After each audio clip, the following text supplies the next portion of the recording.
Hello, everybody. I'm Jesse Sanchez, and welcome to this week's edition of the main event. Today, I have a very special guest. Today, I have a special guest. We have welterweight prospect fighting out of Phoenix, Arizona, who just recently got his 13th victory, and he also won the ABF US welterweight belt.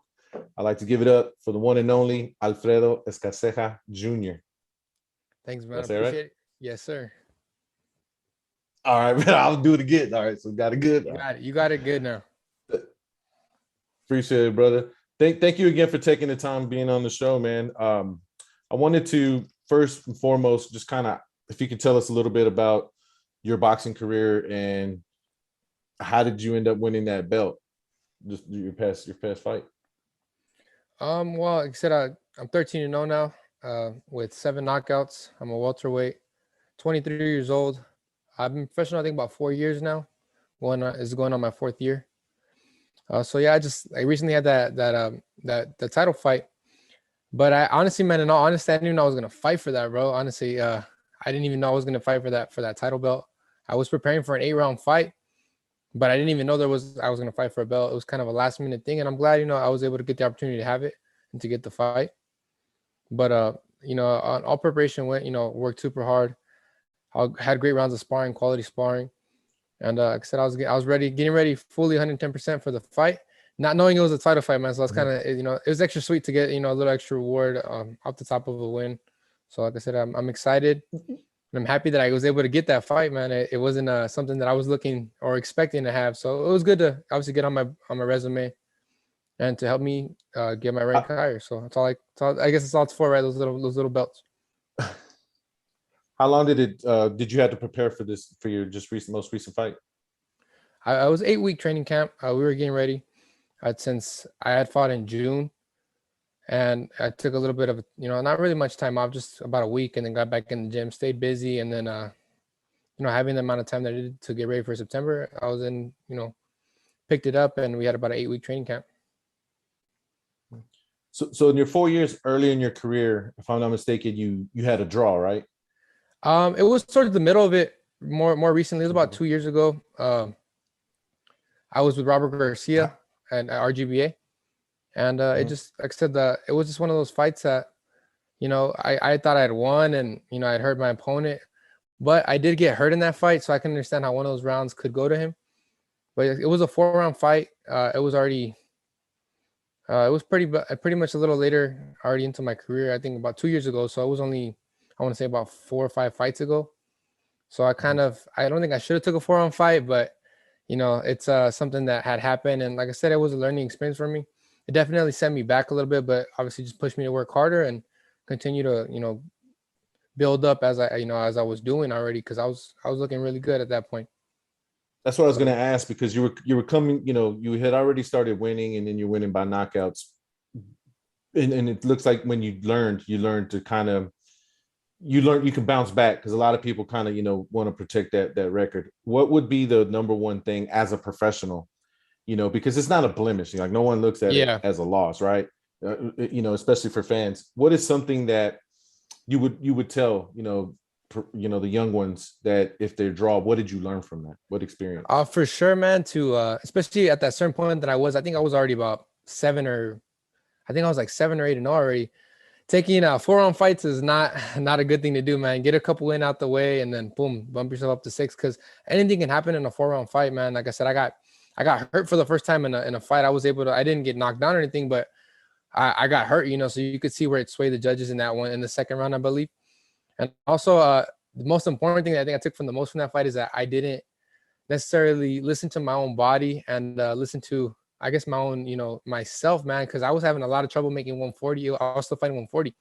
Wow. So that was my last time. And I was real big and real strong on 140, but I had a really hard time making the weight. And I got to credit my dad, because he kept telling me, hey, tell Robert about it. And also about fighting 4 rounds. I wanted to fight 6. And I just didn't, I didn't listen at the time. So I kind of just went with the flow, and I didn't, obviously I didn't have the right thing and the right mindset at the time to, be able to listen and take the advice that was given to me to not take that fight. And at that weight class, 140 was definitely too low for me at the time. And I thought I could do it, because the last fight I did it so easy.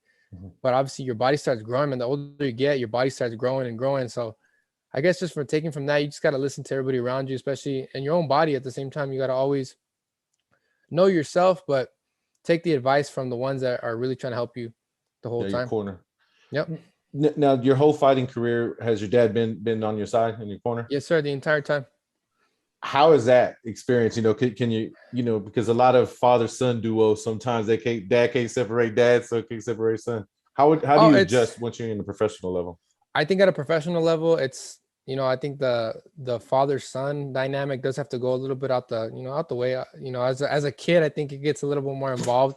Yeah. Because dads and sons, they go at it, but at the same time, I think you have to be able to put that aside, especially in the gym. It's more about boxing and anything else. And like my dad says, it stays in the gym. When we come home, it's, we just kind of, we go back to our normal lives when it comes to, father and son. That's awesome. It's been hard, for sure, for many years to have my dad in my corner, but at the same time, he's the one guy that it's not hard to having him there, but it's harder relationship wise between us. But he's the one guy I think has the best interest in me, loves me the most, and definitely trusts me the most. And obviously, I trust him the most. He knows me better than anybody else because he's the one that's truly made me as a fighter and the fighter I am today. So I don't trust anybody else but my dad. I have other guys that I could say I do trust in the corner with me, but most, number one is always going to be my dad. Started from day one. Yes, sir. I'm curious, champ. The level that you're at now, right? You're very young. You have many fights under your belt, and you're not rushing to get that title. How important is it, just coming from a fan aspect and viewing, to be that patient? Because your time, like any time now, you're going to get there, right? Because your record speaks for itself. But it took, right now you're going on year 4. Do you kind of, each fight, do you have a goal of how many more fights before you take that chance? Or right now it's just you're taking one fight at a time? Pretty much taking it one fight at a time, but I do believe, especially now, and obviously my skill level, I want to take it to the next, to the next level and the next, the next height in boxing. Already, I need to start getting better fights, and I want every single fight to be a tougher fight. I don't want easy fights. We've never taken easy fights. Even since the beginning of my career, man, I've taken hard fights that a lot of, top prospects, and I think even some are champions now, took those fights a little later in their careers, and, especially building up their record. So I took early fights on, hard fights on very early. And like I said, I want to continue to do so because I know the level of fighter I am. And I don't really want to step down my competition every fight because, just to build a record, man, after a certain amount of time, it kind of fades out. You don't want to become a guy that's 20-0 with guys that have never beat anybody. And then you got to take a real test. And then there you go, man. You get stopped by somebody that has already been taking those big, tough fights. I want to just continue to grow my record and fight the right opponents, beat the right guys, because at the end of the day, if I can't beat certain guys, then why am I boxing? I want to become a champion. I have to be able to beat those opponents, and to get myself to that next level, right? I want to be the best. And if you think you can't beat anybody or you can't beat the best fighters, you shouldn't be boxing. That's well said. I've done many interviews and no one's really said it to that extreme. You've had, you mentioned the camp that are you currently still training with that camp? What's that? With Robert? Now, Robert, am I back home? I'm back home right here. I'm just back with my dad. That's where it all started. Like I said, it was good over there, Robert. Great sparring. I've been with 2 coaches. I've been with Robert Garcia and Joel Diaz. Great training camps. I have nothing but respect for both those coaches and what they've done in the sport. But at the end of the day, they have a lot of priority on their plate. I don't ever, take it away from them. There's a lot of guys that already have those big spots and those big title fights. So for them, it's a little bit more of a priority with those guys. And it's understandable. Like I said, I'm earning my spot to get there. So I have to get up there. And I think with that being said, it's harder for them to prioritize me in the gym as opposed to those guys. So at the end of the day, the guy who's trained me the most, he can't be there all the time. So I came back home with my dad so I can have the tools sharpened all the time, have the eyes on me all the time. And that's the best way to do it, because at the end of the day, I've gotten this far and I've done so well with my father in my corner. I don't think it should be any other way, as opposed to me getting to the top. Obviously, if we get to a certain point where, my dad can step back, and like he said, I for the longest time, especially when I first turned pro, I turned pro with Joel Diaz. He never wanted to train me pro anymore. He wanted to sit back and be my dad, watch the fights, enjoy that. But I think he also saw the same thing, that the better for myself and my career as the way I fight is with him there. And it'll get me and it'll get the best version of myself with him there. So I think he knows that, and he's under that responsibility. And I think he's, like I said, I put obviously he's my dad, but I have nothing respect for him as a coach. And a lot of people here in Arizona, and I think everywhere in other states, have seen how good of a coach he is, and I think he's getting a lot of respect for it. Yeah, I know. You know, coming from where you're training right now, especially Phoenix. You know, I when I think of where you're at, I think of the Benavides, right? Another Yes, sir. another Yeah, father son, and really good friends of ours. oh, they are okay. Yeah, so And, that's a go ahead, boss. no, and then I know recently his fight's going to be at the Phoenix Staples Center. Yes, sir. I bring that because when you fight, when you have the opportunity to go to other camps and you build that experience, you fought some champions. You know, like I've seen tape of you who you had a chance to fight Mikey, and now that you've been in the ring with that, experience, what is the benefit that you're going to have and what to expect when your time is ready? Yeah, well, speaking of Jose Benavides Jr., I was sparring him for when he fought Crawford. Okay. And I always remember him telling me, hey, no matter who you spar, he goes, I don't care who it is. I've always the same mentality. He goes, you're in there thinking you can kick their ass, man. You're not afraid to know. You don't think you're below anybody in this ring. No matter who it is. He's like, I spar Manny Pacquiao. He would tell me, I spar Manny Pacquiao, everybody, Amir Khan. He's like, I never had no mindset that this dude's going to kick my ass. No matter who it is. No respect for nobody. Wow. So I always remember hearing that. Like I said, yeah, that's true. In the ring, at the end of the day, we're boxers, man. We're friends and everything. But when we get in the ring, it's a different story. We got to work hard. We got to work. Sparring is one thing, sparring is we're there to work, but sometimes you do gotta, put some effort in, man. You gotta work too, especially at that high level. I think sparring those type of guys, yeah, you learn, I guess, the level where you're at, but also where you can be. Mm-hmm. And you also can see, hey, you know what? I put it in with those guys. I can work with those guys, and I've given them some trouble. You know what I mean? As I saw it many times where I was sparring guys like, top level guys. Sparring Mikey. Mikey is one of the hardest sparrings I've ever done. I did 40 plus rounds with Mikey Garcia. I learned tons of things from the ring by myself, but also about the skill that I have, because a couple times I think Mikey definitely did have to scratch his head a couple times to see what he could do, to work with me. And I think, like I said, I never say I beat up Mikey, because there's no damn doubt I can say that, but I definitely got his respect. And I think that's the biggest thing that I took from that. And fighting other fighters like that, I always want to make sure that they know and that they have my respect. I'm glad that you talked about what goes inside of a sparring session, because a lot of times, especially with the media, we always hear that, oh, I knocked him out 4 years ago. And usually that's not the case. But since you've had that mentality, and Jose Jr. just kind of gave you that guidance, as a boxer, whenever you're sparring, do you go balls out? Like, is that, I always want to ask, because for me, it's just like, one day you might have to fight that person. Like, do you give it your all, or there's a little bit of sometimes like, I'm not gonna give you all. I think it definitely switches up. I think for even with fighters that I've sparred, a lot of, I spar a lot of prospects, a lot of big up and coming guys. Like good examples, Mono Ramos, Jesus Ramos Jr. I spar him all the time, and Abel Ramos too. That they're in Casa Grande here in Arizona. They're both really top level welterweights as well. And, they're guys that, we push each other. So sometimes I think, I think one of us hits each other. Hey, we want to come back with something else, but at the same time, we're always working on things that we can get better at. So like I said, there's a mutual respect there. And I think in the mindset of a fighter, you never always want to go all balls out. Even if you're fighting, like I said, Abel Ramos is a top level welterweight, top 10 welterweight in the world. And he knows he has respect for me, and I have respect for him. And we're both learning from each other, and we're giving each other quality rounds. Sometimes, one punch will trigger where, all right, let's go a little harder, because I've seen it with him, and he's seen it with me, and both those guys, Jesus as well. And obviously, even when I sparred Junior recently in Washington. So like I said, I know he was going for my head. So I guess what I was doing the same thing. You have to learn how to get respect from the fighters, because at the end of the day, if you don't, they're gonna look at you like, all right, what is this guy? I'm just gonna walk through him and get it done, easy work. You don't ever want to be like that, especially even if you want to fight a top, sparring a top level fighter. Mm-hmm. You don't want to be looked at like, it's just whatever. This is a waste of time for me. You got to go and show them and earn that respect. And the same thing, with me, I want to see the same thing from the fighter I'm sparring against. Sometimes it's learning. Sometimes it's a guy lighter than me, and we have to learn different things. But at the end of the day, sparring is to, get work and I think we all just want to get, when we're sparring, we want to get respect for each other. Now, because you've been with your father so many years, right? And Yes, sir. you had the opportunity to work with other trainers. Each fight that you go, I take it you learn something new. Yes, sir. How do you adjust that with your father? Like what makes that combination so unique that you could probably sit in the corner and look at your Yeah, dad's face and hey, how this do is you, going on. yeah, you have something that a lot of people don't have, but how do you learn from that in each fight? What Man, advantage? I learned a lot from each fight, but I think more importantly, because right away, dude, if the fight's going, especially my last fight, right away, my dad was, you did good, but guess what? We got to do better. Like right away, he gets on me about it.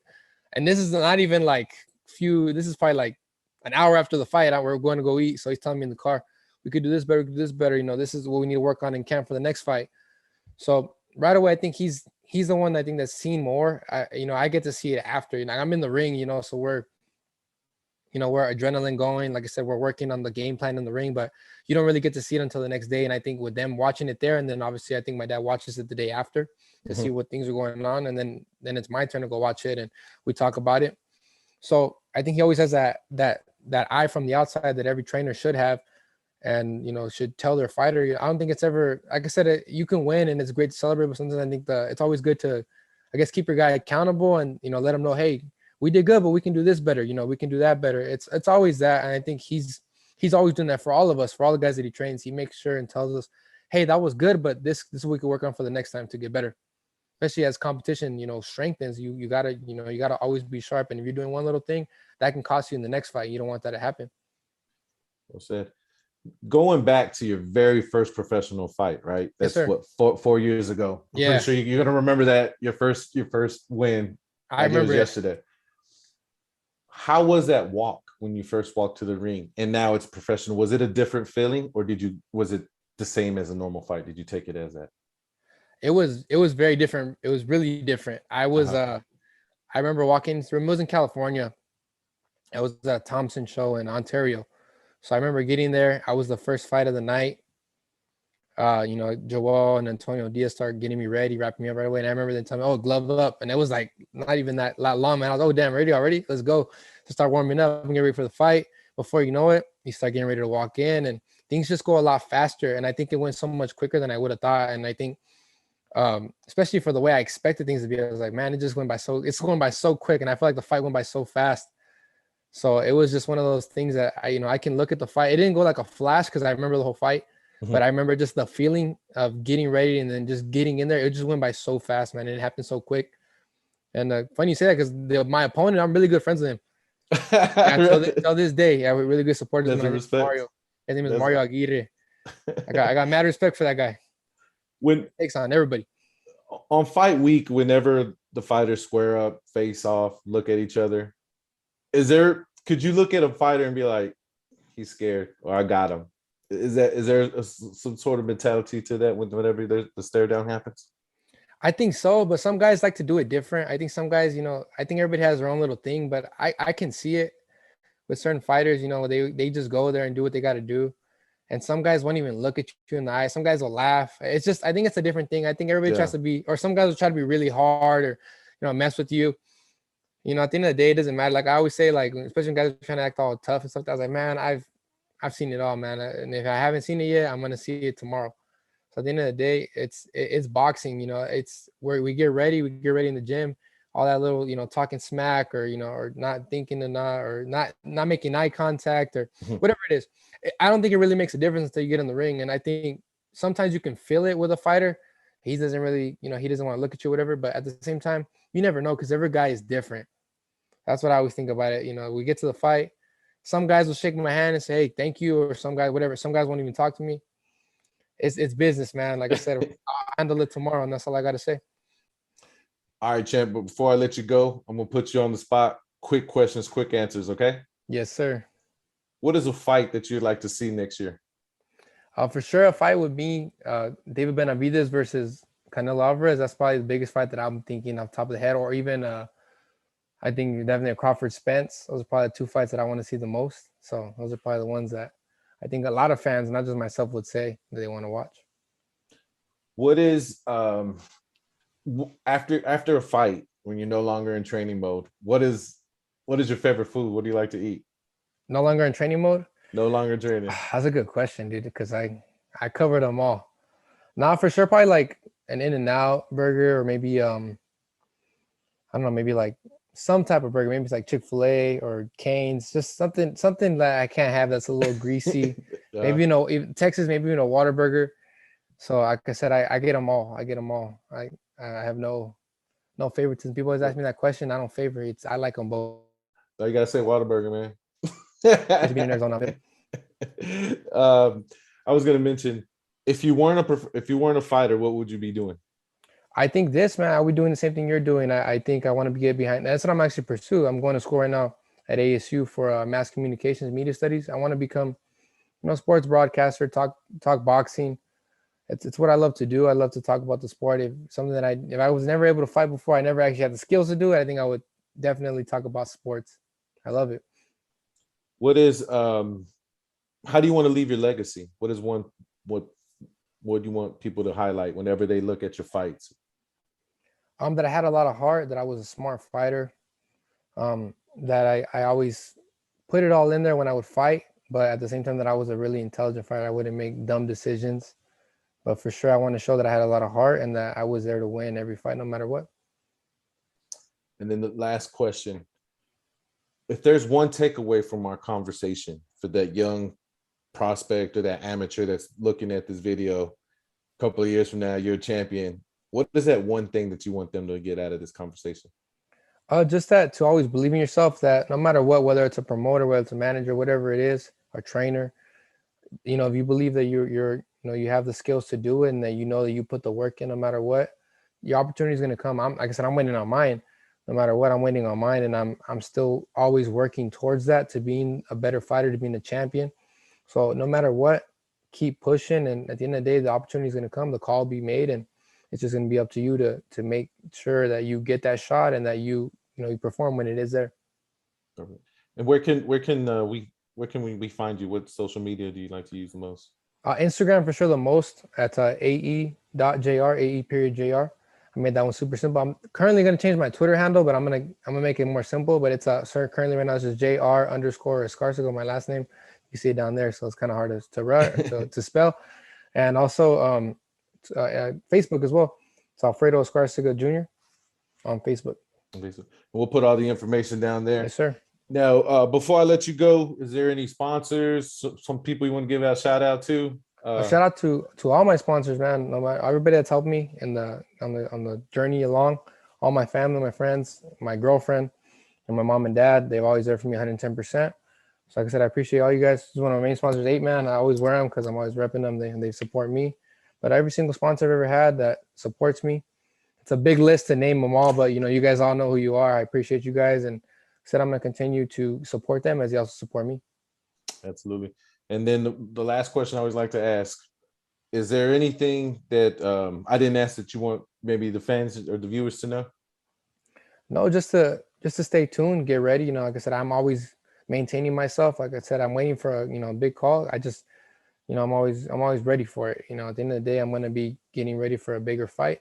That's what I always want. I want the fans to know that I'm there to, get my job. Like I said, I'm always doing my job so that I can perform for them. And like I said, I want to make my city proud, my fans proud, my family, my mom and dad, my girlfriend, everybody that supports me and loves me and wants me to be a better fighter and like a champion in the future, just like I do. I want to show that I put all the work in just as much as the support they give me. Like I said, I want to give great shows no matter what. And I'm going to be ready for the fight whenever it comes.